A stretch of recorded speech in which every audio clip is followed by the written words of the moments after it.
So the Bank of England have today cut interest rates from 0.5% to 0.25. That's the lowest level in history.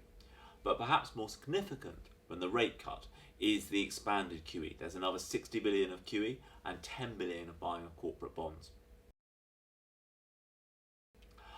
But there's a question, I think, about how effective this interest rate cut is going to be. First of all, it's only 0.25% cut, so not actually that big in historical terms. The next thing is, does this actually boost consumer confidence, or does it add to people's sense that they're not quite sure what's going on at the moment and it might be better to hold on to their money right now rather than spend it? Well, I think there was always going to be a period of short-term economic uncertainty after Brexit.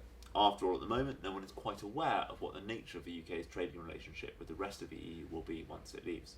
I think in the current economic vogue, monetary policy was always going to be what was mainly used to try and bridge that gap.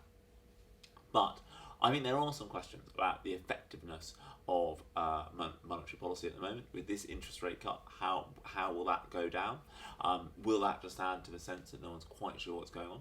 And I mean, there is also some concerns about the way in which QE has worked over the last few years. Whether it is, simply pushed up asset prices, exacerbating some of the problems of inequality that they're trying to deal with in the economy at the moment.